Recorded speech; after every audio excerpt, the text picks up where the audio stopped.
లోక్సభ ఎన్నికల వేళ తెలంగాణ సీఎం రేవంత్ రెడ్డిని కాంగ్రెస్ అధిష్టానం పైకెత్తేస్తుంది. పైకి ఎత్తేయడం అంటే ప్రశంసలు కురిపిస్తుందని. లోక్సభ ఎన్నికల్లో ప్రచారంలో రేవంత్ లేవనెత్తుతున్న అంశాలు అధికార బీజేపీని ఇరుకున పెడుతున్నాయనే చెప్పాలి. ఒక రకంగా చెప్పాలంటే ఓటర్లను ఆలోచింపజేస్తున్నాయని చెప్పాలి. ఇలాంటి సందర్భంలో కాంగ్రెస్ గ్రాఫ్ తెలంగాణలో పెరగడంతో పాటుగా అటు సౌత్ ఇటు నార్త్ ఇండియాలో ప్రభావం చూపిస్తుంది. దీంతో రేవంత్ క్యాంపెయిన్కు కాంగ్రెస్ అధిష్టానం ఫిదా అవుతుంది.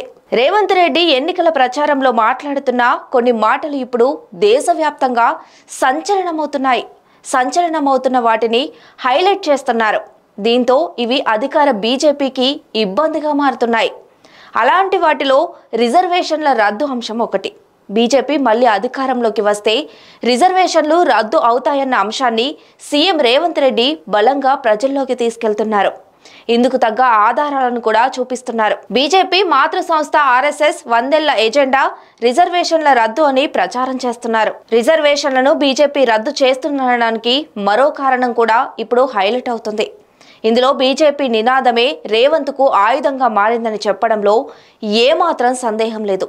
తక్కువ మెజారిటీ వస్తే రిజర్వేషన్ల రద్దుకు ఆటంకం కలుగుతుందని 100 సీట్లు అడుగుతున్నారని ఆరోపిస్తున్నారు. ఈ వాదనను కూడా బలంగా ప్రజల్లోకి తీసుకెళ్తున్నారు.